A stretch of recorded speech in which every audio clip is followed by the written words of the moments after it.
ठीक है चलो, स्टोरी बहुत ज़्यादा बकचोदी है, सुन लो। जब 12th खत्म करी ना तो मुझे बस मेरठ से बाहर आना था। मैं यहाँ नहीं रहना और, तो घर वालों ने कहा ये ड्रॉप कर लो। मैं कहा हाँ दिल्ली जाकर यहाँ नहीं रहेंगे। तो दिल्ली आ गए, KMC में एडमिशन भी हो गया। तो सैम आया था मेरे एक दोस्त मेरठ से मेरे साथ, वो भी KMC में। हम दोनों ने एक PG में रूम ले लिया। काफ़ी आलीशान रूम था, 2 सिंगल बेड थे, अलमारी के नाम पे एक माचिस की डब्बी लगी थी दीवार में।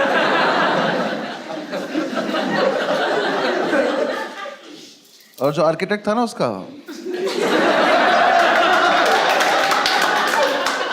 वो थोड़ा नशे में था। उसने 2 दरवाजे बनाए थे, एक दरवाजा सड़क पे ही खुलता था, तो अगर कभी जाने अनजाने में खोल दो तो स्कूटी में लग जाता था किसी की। आदमी बढ़िया जा रहा, भाग जाया था, गिर गया, किसी ने दरवाजा खोल दिया। तो हम उसे ज़्यादातर बंद ही रखते थे क्योंकि हम भी नशे में रहते थे। तो उस कमरे में एक तरफ हम चाय बनाते थे, तो उधर एक बार चाय गिर गई थी, तो उसके ऊपर अखबार बिछा दिया था।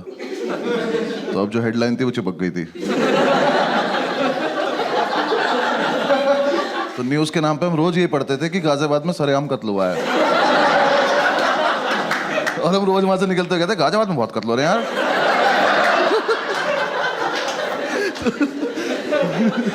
थोड़े दिन हम रहे, फिर हमने डिसाइड किया कि यार दारू पीते हैं। क्योंकि यार देखो मेरठ से निकलने का मेन पर्पस ये था, क्योंकि मैं बचपन से अपने पापा को देखता रहा था कि शाम को इस आदमी को ऐसा कौन सा पदार्थ मिलता है कि ये खुश हो जाता है। मैंने कहा मुझे यही चाहिए। और दारू की जितनी बॉटल आई ना घर में, मुझे एक भी बॉटल हमने कभी फेंकी नहीं, तो सारी हम संभाल के रखते थे। क्यों पता नहीं, ये म्यूचुअली डिसाइड भी नहीं होता यार, वो बस आई, फिर हमने कहा क्या हमारी तो है। इसने मुझे सिगरेट भी पिलानी शुरू कर दी मीठी मीठी बोल के।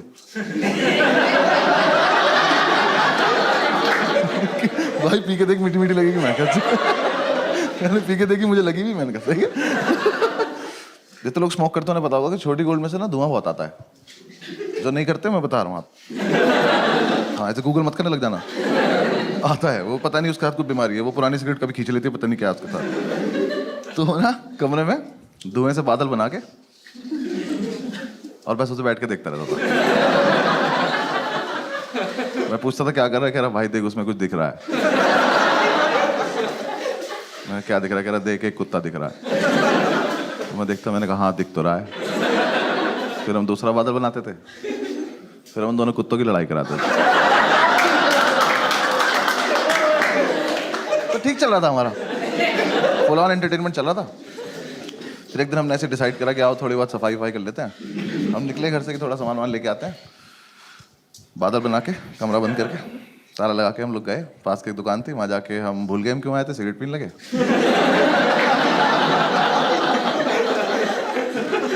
फिर याद आया तो मैंने वाइपर लिया, तो इसने बोला कि वाइपर मत ले यार, रख दे वापस। मैं कह रहे वो कत्ल के निशान मिटाने ले लेते।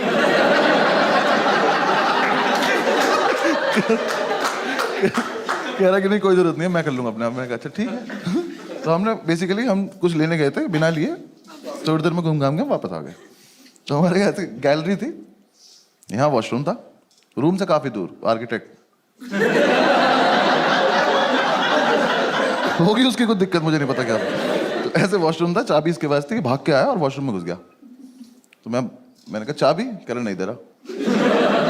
ये क्या फेटिश है कि मैं चाबी छिपा लूंगा अपने पास।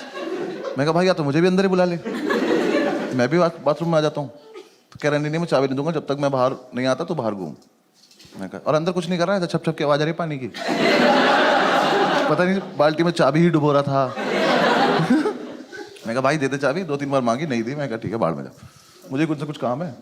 मैं बाहर आया, ऐसे थोड़ा सा ओपन एरिया था, उसमें ऐसे गोल गोल घूम रहा था। मैं ऐसे घूम रहा था तो मैंने देखा हमारे रूम के बाहर एक आदमी खड़ा हुआ बैग टांग के। तो मुझे लगा ये सेल्समैन होगा, कुछ बेच रहा होगा। तो मैंने कहा अरे टाइम पास तो मिल गया। आओ इससे बकचोदी की जाए। तो मैंने कहा हाँ भाई क्या बेच रहे हो। वो कुछ बोला नहीं। मैंने कहा बताओ ना क्या बेच रहे हो। तो वो पलटा, कहता तुम कौन हो। मैं कहा मैं कस्टमर, बताना क्या बेच रहे हो।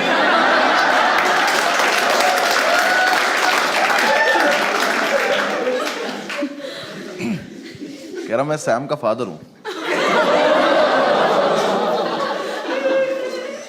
ये तो कोई बेचने की चीज। तो मुझे समझ नहीं आया इस पर रिएक्ट कैसे करते हैं, मैं बस पलटा में चल दिया। तो कह रहा कहाँ जा रहे हो? मैं कहा मैं कस्टमर ना, कुछ खरीदने जा रहा हूँ। कह रहा सही से बताओ तुम करते क्या हो? मैंने कहा अंकल मैं ना पीछे डांस सिखाता हूँ वहाँ पे ना। कुछ समझ ही नहीं आया। मैं रियाज ही कर रहा था, आप आ गए एकदम से ना। तो थोड़ी दूर में भागा। कह रहे एक सेकंड तुम अनुभव हो ना? आप थोड़ी बात सीरियस होती जा रही है। मैं कहा नहीं। कह रहा मुझे सैम ने बताया तुम्हारे बारे में, और मैं ही सोच रहा हूँ अपने लड़के से स्केच बनवाता है क्या? उस टाइम फोटो तो होते नहीं थे। तो ये क्या दोस्त से हाँ बनाओ, शक्ल बनाओ।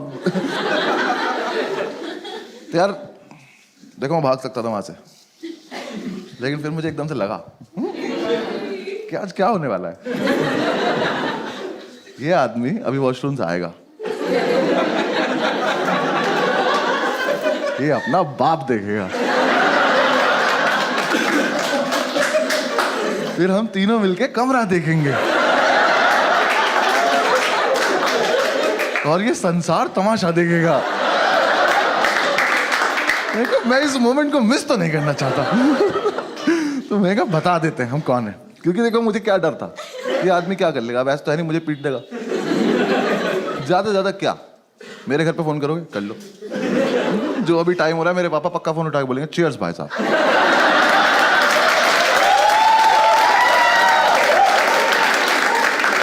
मुझे कोई लोड नहीं था, मैंने पूरी कैलकुलेशन की अपने दिमाग में। मैं कहा बता देते हैं। मैंने कहा हाँ अंकल मैं अनुभवी हूँ, मैं तो ऐसे ही मतलब थोड़ा मजाक कर रहा था आपसे। उसका मुंह देखे बोलना नहीं चाहिए था कि उससे मजाक कर रहा था मैं। भाई बिल्कुल बाप। हाँ जो मेरे पापा ना पापा है, ये बाप कहते हैं।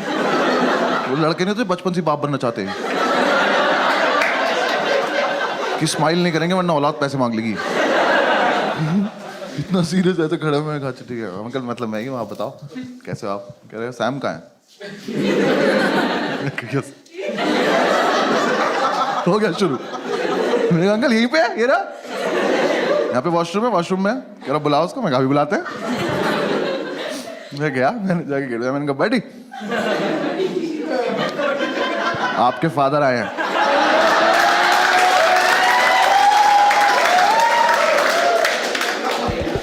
ये चमन चूतिया अंदर से बोला नहीं मिलेगी चाबी।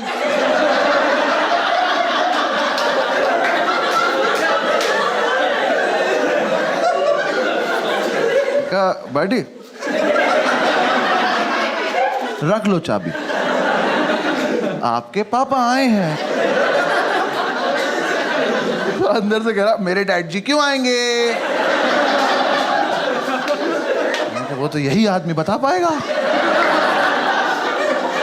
मैंने कहा भाई यहाँ एक शख्स है जो क्लेम कर रहा है कि वो आपके पापा है, तो अब ये कंफर्म करने के लिए आप ही को आना पड़ेगा, क्योंकि मेरे पास कोई टेक्नोलॉजी नहीं है। इसको समझ ही नहीं आ रही है बात। इसको लग रहा है मैं चाबी लेने के लिए अलग अलग बहाने बना रहा हूँ। ये अपनी जोन में खुश है। और ये कॉमर्स का था ना, तो ये नया नया कूल बना था दिल्ली।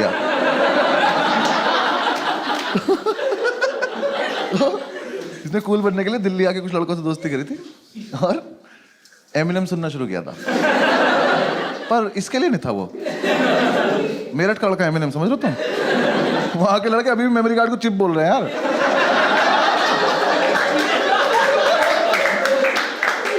तो मैंने से फिर से बोला, मैंने कहा वाडी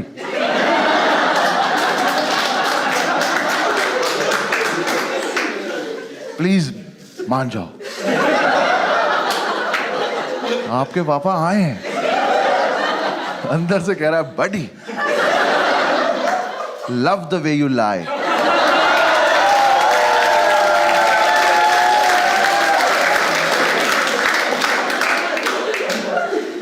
नहीं नहीं नहीं,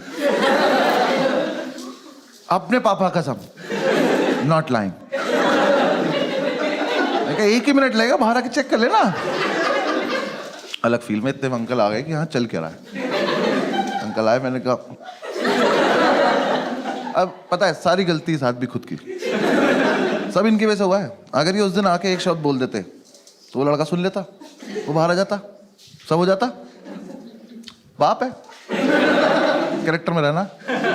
यहाँ आके मुझसे कह रहे हैं कि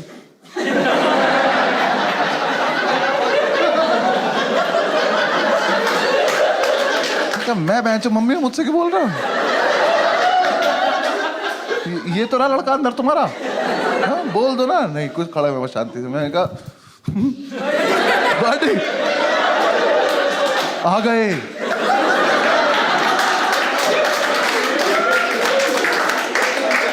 यार पता है सब सच है। एकदम से इसका मेरिट ऊपर आया, एमिनेम नीचे चला गया और इसका पेशेंस लेवल खत्म हो गया। इसे लगा कि अब तो ये बहुत देर से बकचोदी कर रहा है, तो अब मुझे इसे जवाब देने का टाइम आ चुका है। इसने अंदर से इतनी बुरी बुरी गालियां देनी शुरू करी, इतनी बुरी बुरी की स्टेज पे तो मैं दे भी नहीं सकता। ऐसे गालियों का लूप चला और मैं सोच रहा हूँ ये वाली तो बहुत एस्केलेट कर दी यार तूने। और ऐसे चला चला चला चला चला और एकदम से एक लाइन आई, और तुझे पता है मेरा बाप कितना बड़ा चूतिया है।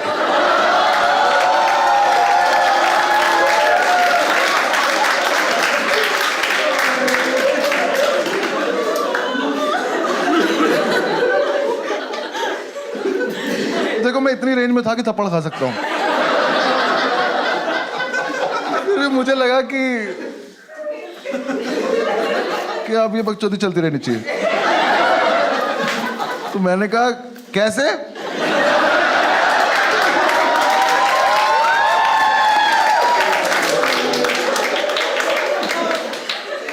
तो कह रहा पता नहीं क्यों आता है दिल्ली, और जब भी आता है एक आलू भुजिया का पैकेट और 4 लड्डू लेके आ जाता है। फिर मेट्रो स्टेशन से फोन करता है, मुझे मेट्रो स्टेशन जाना पड़ता है। कह रहा ये नहीं कभी मैं दारू ले आया।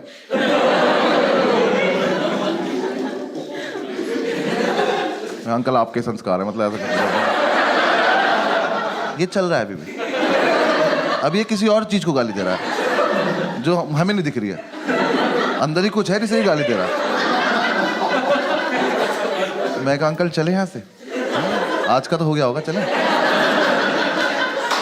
सारी सुन के जाओगे क्या? इतनी दूर गए होंगे, वॉशरूम के गेट में ऊपर जगह थी, इसने ऊपर से चाबी फेंक दी। कह रहा ले तू भी क्या याद रखेगा? मैं याद रखूंगा? बड़ी एक बार बाहर तो आओ, तुम क्या क्या याद रखोगे? अब लेकिन मुझे एक डाउट हुआ कि यार जितनी गाली अंकल ने खाई, ये आदमी अब ये नहीं देखेगा औलाद किसकी है, अब ये मानना चालू करेगा जो आएगा। तो मैं ऐसे महीने अब अंदर नहीं ले जाना चाहता था, क्योंकि मेरे हिसाब से तो सबसे बड़ा जो पिटाई का इवेंट था वो तो रूम ही था ना हमारा। ये तो उससे पहले ही इतना कुछ हो गया, तो मुझे लगा इसे आ जाने देते तभी रूम दिखाएंगे, मैं नहीं जा रहा। अंकल कह रहे चाबी उठाओ। मैंने चाबी उठाई, मैं उठाई खड़ा हो गया। कह रहा चलो, मैंने कहा हाँ चल रहे चलो। गेट के सामने जाके मैं खड़ा हूँ। कह रहे खोलो, मैं भूल गया कैसे खोलते। यार वो ताला भी ना 20-25 बार में खुलता था, मैंने उस दिन चाबी लगाई, कट से खुल गया वो।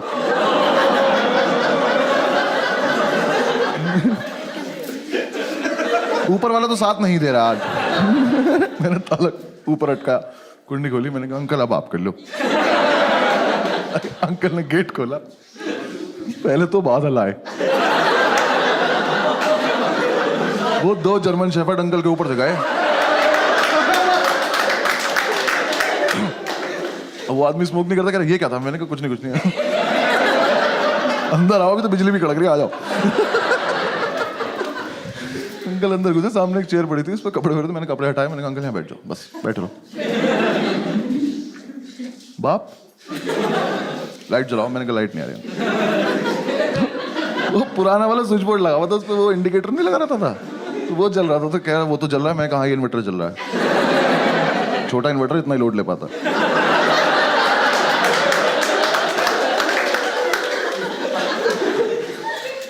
उठे, लाइट जला दिया। मैं कहा इसमें आप अपने आप किया, आपने जो किया। अब देख लो। कमरा देखा, मैंने लाइव हार्ट अटैक आते देखा। उनका हाथ ऐसे दिल पे गया, मैं कहा ये मरेगा, मेरे नाम ले। मैंने कहा मना करा था ना मैं। बैठ जाओ। बैठ। तो उन्होंने सारी बोतल देखी। तो पहले तो नहीं ये समझ में नहीं आया कि शराब पीते हैं कबाड़ी काम करते हैं।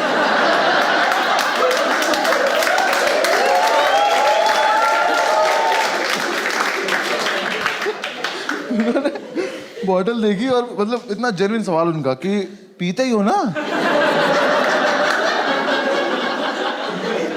हाँ पीते हुए।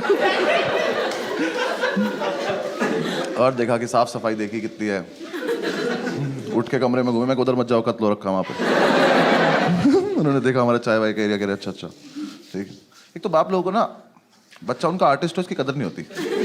आर्ट की कदर नहीं होती उन्हें। इतना सुंदर पिरामिड बनाया था हमने सिगरेट की डब्बियों से, तोड़ दिया। हम पंखा नहीं चलाते थे कि गिर जाएगा, आगे तोड़ दिया वो डिब्बियां देखना सारी, उसमें से एक डब्बी उठाई, उसमें से आवाज आई, खोली तो उसमें बीड़ी थी। तो कह रहे तुम सिगरेट भी नहीं पीते?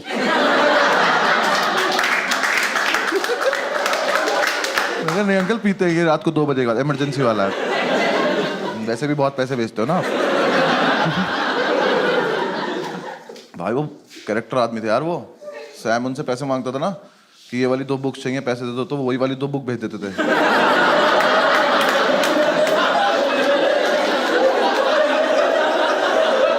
फिर हम दोनों पूरे मार्केट में बुक ले घूम रहे थे, कोई ले लो यार, तो हमारे तो कोर्स की भी नहीं है।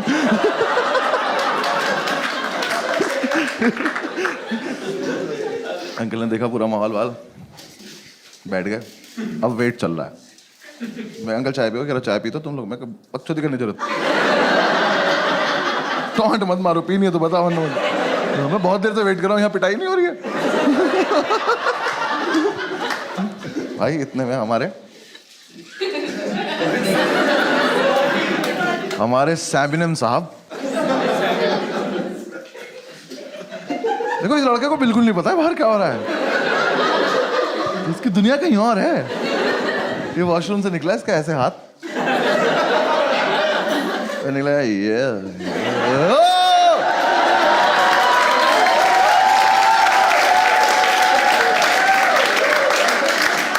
वापस बाथरूम में गया, बंद कर लिया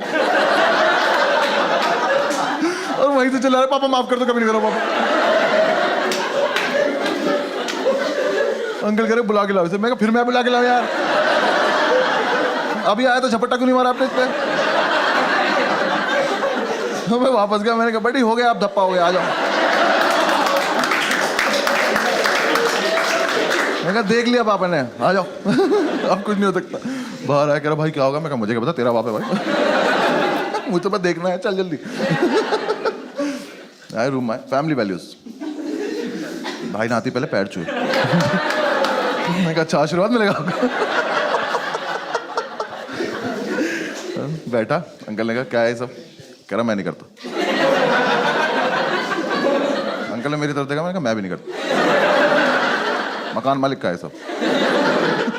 मीठी मीठी बोल के सिगरेट पिलाता है लड़का, बकवास कर रहा मैं नहीं करता। भाई अंकल ने तो थोड़ी देर डांटा कि तुम तो ब्राइट स्टूडेंट हो, मैं कॉमर्स का ही है।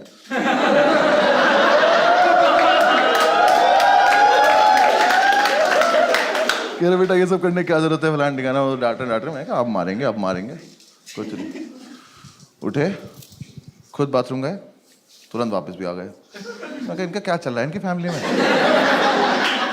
इन लोगों को सीधा सीधा टारगेट दिख क्यों नहीं रहा अपना? सामने मारो पैंच की तरह।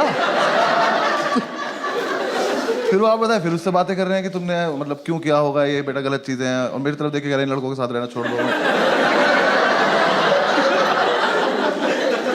मैं कहा छोड़ देना, अभी मुझे वो दिखा दो जो देखने के लिए बैठा हूँ। कुछ नहीं, मैं ऐसे घूम रहा, मैंने अंकल का बैग देखा तो उसमें 1 आलू भुजिया रखी, 4 लड्डू रखे। मैं कहा आज तो नहीं निकालेंगे, आज तो इसे वापस ले जाएंगे। आज तो बात कर रहे हैं उससे, करते करते उन्होंने आलू भुजिया निकाल दी। मैं कह अरे यार, कहते ही शर्म नहीं आ रही, अभी गाली खाई है। निकाली, आलू भुजिया रख दी, 4 लड्डू रख दिए। कह रहे बेटा सुनो, ये सब बिल्कुल बंद कर दो और वीकेंड पे मेरे उठाओ, तुमसे बात करता हूँ। बैग उठाया और चल दिए। ये क्या टाइम वेस्ट हुआ मेरा? ये तो मतलब इतने कैरेक्टर में थे क्यों आप? अगर आपको इतना ही इजी काम नहीं आता तो। भाई वो चले गए। मैं कहा ये क्या हुआ है यार, तेरे पापा तुझे मारते नहीं है? कह रहा भाई मेरे पापा तो मुझे वाइपर से मारते हैं।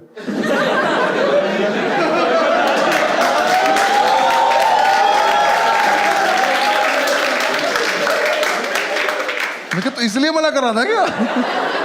कह रहा हाँ भाई बचपन से सिर्फ वाइपर से ही मारते हैं। ये अजीब फेटिश नहीं तुम्हारी बहन? बाथरूम से बहुत ज्यादा लगाव नहीं तुम लोगों को? मैं और किस चीज से नहीं? कह रहा नहीं भाई उससे ही मारते हैं। मैं कहा तो अब क्या होगा? कह रहा कुछ नहीं, वीकेंड पे मेरठ जाऊंगा और पापा नया वाइपर लाएंगे और फिर उसके बाद आके दिखाऊंगा। चल दिखा दी भाई, ऐसा कर ली। फिर हम थोड़ी देर बैठे रहे, थोड़ा सैड हो गया ये। तो थोड़ी देर बैठे बैठे इसने बोला कि यार ऐसा तो नहीं हम कुछ गलत कर रहे हैं? फिर 5-7 मिनट बाद हमें लगा कि क्या ही गलत कर रहे हैं। फिर 5-7 मिनट बाद हमें लगा क्या ही होता है गलत।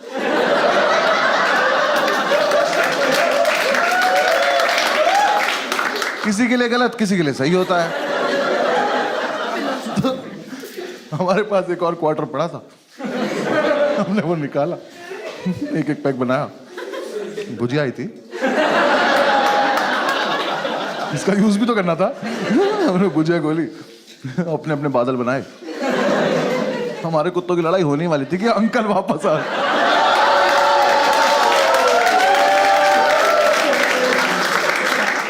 भाई वो दुकान से वाइपर लेने गया था,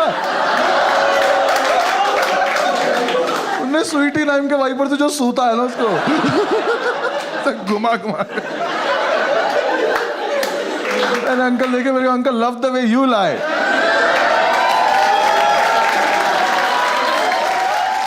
thank you so much for watching the video. और यार ये जो स्टोरी मैंने आपको सुनाई है 10-11 साल पुरानी है। अब तो काफ़ी ज़्यादा चेंजेस आ गए हैं, हम लोग काफ़ी ज़्यादा मेच्योर हो गए हैं। लास्ट लॉकडाउन में साथ में ही थे और काफ़ी मेच्योरली बिताया हमने लॉकडाउन। आप लोग देख सकते हैं एक वीडियो में, मैं अभी दिखा रहा हूँ, देखो आप एंजॉय करो। Thank you.